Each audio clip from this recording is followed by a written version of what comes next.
नमस्कार। Rural voice की खास चुनावी कवरेज में आपका सभी का स्वागत है। और इस चुनावी कवरेज में आज हम लोग जा रहे हैं महाराष्ट्र। महाराष्ट्र का जो जिसे हम लोग वेस्टर्न महाराष्ट्र कहते हैं और जो शुगर केन बेल्ट है, वो महाराष्ट्र की कृषि क्षेत्र की सबसे जो उत्तम क्षेत्र है, जिसे रिच बेल्ट कहा जाता है। और तमाम सारे जो पॉलिटिशियन महाराष्ट्र के बड़े पॉलिटिशियन रहे हैं, वो वेस्टर्न महाराष्ट्र से आए हैं। और शरद पवार उस इलाके के बड़े राजनेता रहे हैं और अभी भी हैं। इस इलाके में एक आवाज है किसानों की, जिसे हम राजू शेट्टी जी के नाम से जानते हैं। राजू शेट्टी स्वाभिमानी शेतकारी संगठन के नाम से किसान संगठन चलाते हैं, और किसान संगठन के चलाने के साथ में अपनी लोकप्रियता के चलते 2009 में उन्होंने निर्दलीय के रूप में संसद का चुनाव जीता हथकंडले सीट से, और एनसीपी के एक मजबूत नेता निवेदिता माने को वहां से हराया। उसके बाद 2014 में भी राजू शेट्टी जी लोकसभा का चुनाव जीते। और किसान आंदोलन जिस तरीके से राष्ट्रीय स्तर पर चला, उसको बहुत बड़ी आवाज राजू शेट्टी जी ने दी। और आज की डेट में मैं कह सकता हूँ, महाराष्ट्र में अगर किसानों को उनके मुद्दे पर कोई व्यक्ति अपने साथ लेकर के आगे चल सकता है तो राजू शेट्टी जी हैं। राजू शेट्टी जी अभी निर्दलीय के रूप में फिर से हथकंडले से चुनाव लड़ रहे हैं। और मैं ये भी कहूं कि जिस एमएसपी गारंटी की बात हो रही है और कर्जा माफी की बात हो रही है, वो दोनों कानून इंडिपेंडेंट और एक तरीके से जो सांसद के नाते उन्होंने प्राइवेट मेंबर के बिल में संसद में पेश किए थे। राजू शेट्टी जी, आपका बहुत बहुत स्वागत है रूरल वॉइस के इस चुनावी कवरेज में। और मैं मानता हूं कि जो हम आपसे रूरल डायलॉग कर रहे हैं, आप इस वक्त कैंपेन कर रहे हैं और दिन रात आपको करना है, क्योंकि आप एक त्रिकोणीय जो फाइट है वहां पर, शिवसेना उद्धव ठाकरे और शिवसेना शिंदे, उसके मुकाबले आप वहां पर खड़े हैं। तो मैं ये जानना चाहता हूं कि ये चुनाव जो है 2024 का चुनाव 2019 के लोकसभा चुनाव से किस तरीके से अलग है। 2024 में ये जो चुनाव हो रहा है वो बाकी पीछे वाले सभी चुनाव से बहुत सारा अलग है। क्योंकि इस टाइम पूरे देश में, खास करके महाराष्ट्र में भी सांप्रदायिक जो विचार है वो बहुत आगे आ चुके हैं। अलग अलग गुटों में लोग बट चुके हैं। कोई हिंदू, कोई मुसलमान, कोई मराठा, कोई ओबीसी, इस तरह से छोटे मोटे अनेक बहुत सारे गुट हो चुके हैं। एक दूसरे को गालियां भी देने लगे हैं। और जो सांप्रदायिक एकता हमारी थी वो अब कुछ कहीं नहीं दिख रही है। और इस सारे इसमें बीजेपी ने यहाँ बहुत, महाराष्ट्र में एक बहुत बहुत गलत और घिनौनी कल्चर, पॉलिटिकल कल्चर लाया है, जो महाराष्ट्र में कभी भी नहीं थी।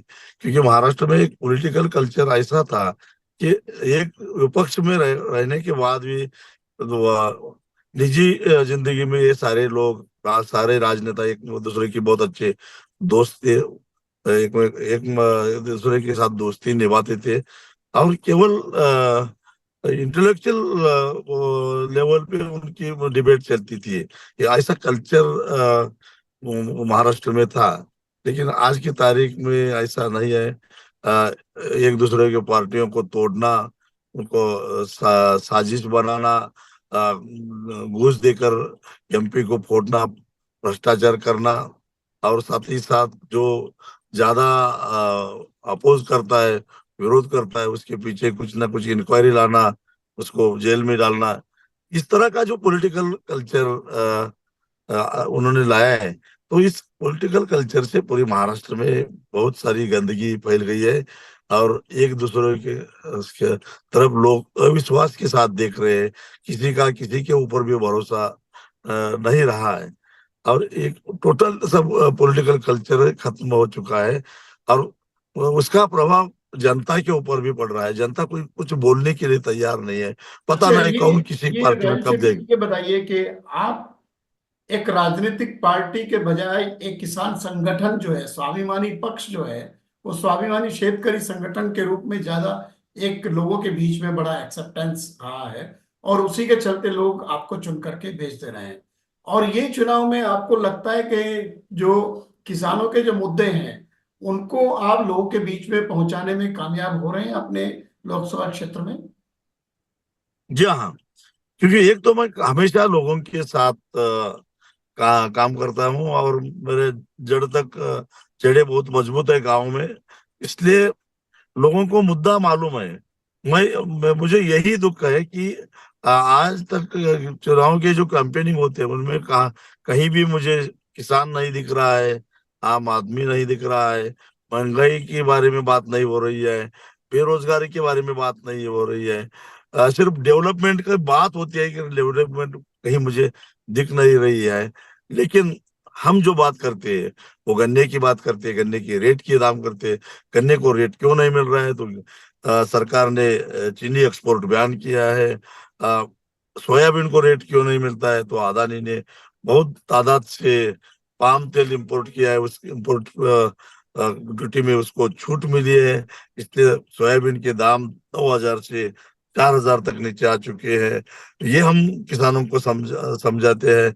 उर्वरकों की कीमतें बहुत आसमान को छू रही है, क्योंकि इसके ऊपर जो सब्सिडी रहती है वो सब्सिडी केंद्र सरकार ने कम करने के कारण क्या उर्वरक कंपनियों ने उसकी कीमतें बढ़ाई है। तो इसका मतलब पॉलिसी तय हो गई दिल्ली में, लेकिन नतीजा भुगतना पड़ा गांव के किसानों को ज्यादा पैसा देकर उर्वरक के लिए। ये मुद्दे सारे हम किसानों को समझाते हैं।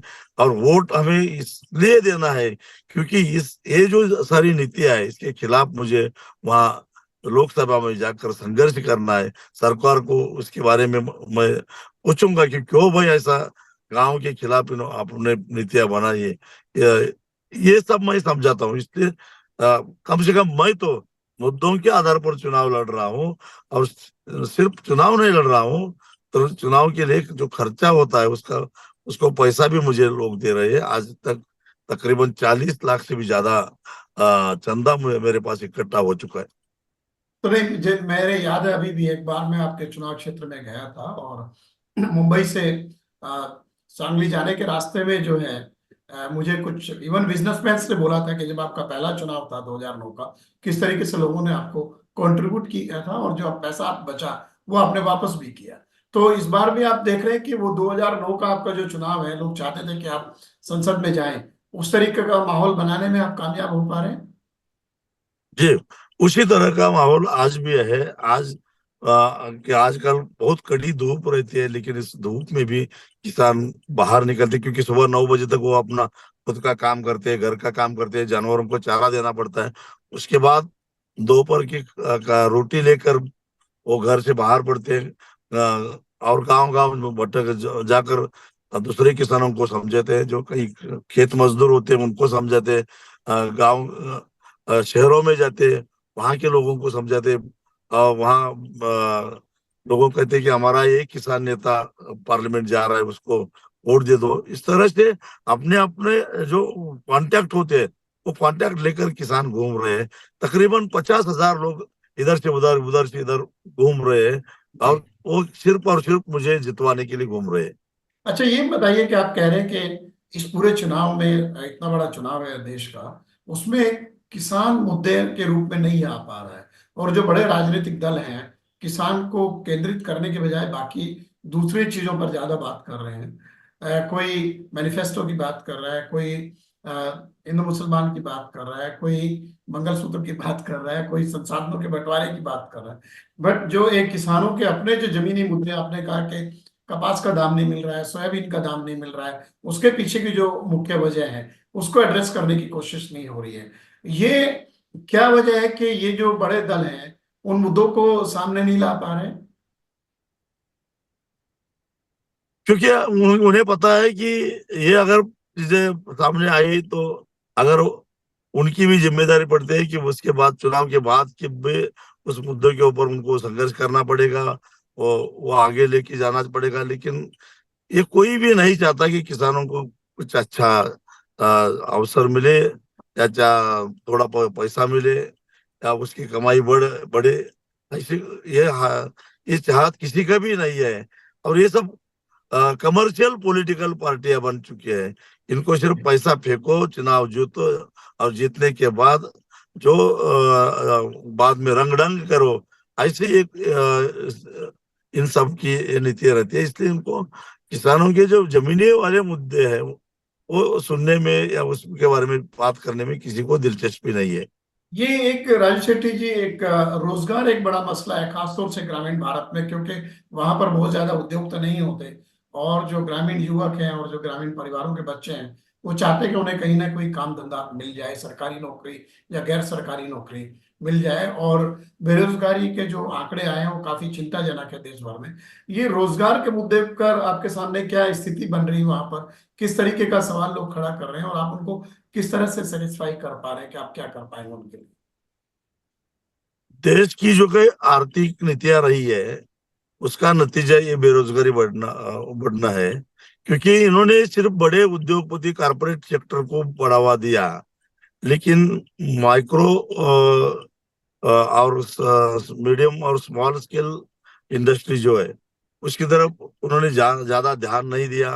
बहुत सारे स्टीक यूनिट हो चुके हैं, कई यूनिट बंद हो चुके हैं, उसका कर्जा अटक गया है, और बैंक इन यूनिट को इनकी नीलामी कर रही है। उससे ये हो जाए, खास करके कोरोना के बाद छोटे छोटे उद्योग जो थे वो बंद हो चुके हैं, और उसमें रोजगार करने वाले लोगों का रोजगार चला गया है, इसीलिए बेरोजगारी का परसेंटेज बढ़ गया है। तो देश में रोजगार निर्माण करने वाले तीन सेक्टर है। पहला सेक्टर है कि खेती, एग्रीकल्चर, दूसरा सेक्टर है टेक्सटाइल, और तीसरा सेक्टर है स्मॉल मीडियम और माइक्रो इंडस्ट्री। इन तीनों सेक्टर की तरफ सरकार ने कभी गंभीरता से ध्यान नहीं दिया। आज चाइना हमारे देश में हमारा कपड़ा मार्केट कब्जा कर रही है, और हमारी सरकार कुछ भी नहीं कर रही है। टेक्सटाइल इंडस्ट्री को जो बढ़ावा देना चाहिए, जो प्रोत्साहन देना चाहिए, वो नहीं दे रही है, इसलिए रोजगार कम हो रहा है। खेती में जी। तो कोई आने के लिए तैयार ही नहीं है। और स्मॉल और मीडियम इंडस्ट्री का हाल आपको मैंने बताया। जो इलेक्ट्रिसिटी के रेट है वो बहुत बढ़ चुके हैं, और ज्यादा रेट होने के कारण उसका प्रॉफिट कम हो रहा है, या नुकसान हो रहा है। इसके ये बारे में राजू गंभीरता से शेट्टी, कभी सरकार। ये एक सवाल मैं आपसे कर रहा हूँ कि इतना बड़ा देश में किसान आंदोलन हुआ, आप भी वहां पर आंदोलन करते रहते हैं, आपकी आवाज पर हजारों किसान, 50,000 किसान पुणे तक चले आते हैं, वही सब होता है। तो ये किसान आंदोलन का भी कुछ असर आपको इस चुनाव के ऊपर दिख रहा है? हाँ, दिख रहा है, थोड़ा दिख रहा है, क्योंकि दिल्ली में जो किसान आंदोलन चल रहा था, या दिल्ली में सरकार ने किसानों को शहर में आने नहीं दिया, इसका जी। गुस्सा किसानों के मन में है। और 2 साल पहले जो 750 किसान मारे गए, उसका भी गुस्सा किसानों के मन में है। और आजकल कम से कम महाराष्ट्र में तो मुझे एंटी बीजेपी जो वेव है वो किसानों में तो दिख रही है, क्योंकि किसान कहते हैं कि इस बीजेपी सरकार ने कि खेती बर्बाद कर दी, किसानों को बर्बाद किया, तो उनका गुस्सा तो है, बीजेपी पे है, जी। ये मोदी के ऊपर है। एक मेरा सवाल है कि आपने एक चुनाव एनडीए के साथ में लड़ा था, और जी। उसके बाद आप एनडीए छोड़ करके बाहर चले गए थे किसानों के मुद्दे पर। और इस बार आप कोई से भी इंडिया या एनडीए गठबंधन से अलग होकर चुनाव लड़ रहे हैं। इसकी वजह क्या है? क्यों आपको जो है कि अलग होके, दोनों गठबंधन से अलग आप चुनाव लड़ने की स्थिति पैदा हुई? और आपको क्या, आपका कॉन्फिडेंस है कि आप इस चुनाव को इंडिपेंडेंटली जीत पाएंगे? एनडीए के साथ मैं जब गया था उस वक्त गुजरात के मुख्यमंत्री नरेंद्र मोदी थे, उनके साथ मेरी एक मीटिंग हो चुकी थी गोपीनाथ मुंडे जी के मध्यस्थी से। और मैंने उनको साफ साफ पूछा था कि आपका एजेंडा क्या है, या सांप्रदायिक विचार, हिंदुत्व, ये आपका एजेंडा रहेगा या कोई और रहेगा। वाजपेयी जी ने जिस तरह से मिनिमम प्रोग्राम बनाया था उस तरह से आपका कुछ है? तो जी। उन्होंने कहा कि मेरा एजेंडा रहेगा विकास का एजेंडा रहेगा, सुशासन का रहेगा, और भ्रष्टाचार के खिलाफ संघर्ष का रहेगा। इसलिए हाँ, मुझे ऐसा लगा कि उस वक्त तो बहुत सारी चर्चा थी ना, अन्ना हजारे का आंदोलन था, जी। जी। उसका उसके बारे में चर्चा हो रही थी, काला धन, और मुझे ऐसा लगा चलो ये एक सरकार के खिलाफ, भ्रष्टाचार के खिलाफ, सुशासन के का मुद्दा लेकर एक अपना हिंदुत्व अलग रखकर अगर चुनाव लड़ रहे हैं तो इनके साथ गठबंधन करने में कोई ऐसा कुछ नहीं है। तो मैंने गठबंधन करने का फैसला किया। लेकिन और उन्होंने अब हमें ये भी आश्वासन दिया था कि स्वामीनाथन का जो फॉर्मूला है हम्म। लागत से 1.5 गुना देने का, वो भी उन्होंने अपने मैनिफेस्टो में लिया था। हमें ऐसा लगा कि कम से कम ये फार्मूला तो ये डिक्लेयर करेंगे या उसका एक्सेप्ट करेंगे। और ये जब लेकिन नहीं हुआ बाद तो फिर आप में ये उस दूसरी तरफ चले गए। हाँ, तो इन्होंने नहीं किया। मंदसौर में किसानों की हत्या की गई और बाद में इनका असली रंग दिखने लगा, इनका हिंदुत्ववाद, सांप्रदायिकवाद, मॉब लिंचिंग और ये सो सो लेकिन गो, मैं ये वहाँ जानना चाह रहा गो, हूँ, उसके बाद राहुल शेट्टी जी आप फिर दूसरी तरफ गए और अब आप जी इंडिपेंडेंट ही लड़ रहे हैं, तो आपको भरोसा है कि ये आपका जो। हाँ हाँ, मैं दूसरी तरफ गया क्योंकि मुझे उस वक्त ऐसा लगा कि मोदी, सबको मिलके मोदी को विरोध करना चाहिए, बीजेपी को विरोध करना चाहिए। लेकिन जब मैंने देखा कि वहां जो विरोध में काम करने वाले आधे अंदरूनी तरफ से बीजेपी को शामिल है, इसलिए बार बार बीजेपी जीत रहे हैं, तो इनके साथ काम करने में भी कोई मजा नहीं है, इसलिए मैं इंडिपेंडेंट लड़ने का फैसला किया। तो आपको भरोसा है कि आप इंडिपेंडेंटली इस बार अपना चुनाव किसानों की जो आवाज है और किसानों का जो साथ है उसके जरिए जीत पाएंगे? पक्का भरोसा है, और मैं जीत जाऊंगा और दिल्ली में आकर आपको भी मिलूंगा और किसानों के मुद्दे ताकत के साथ संसद में उठाऊंगा।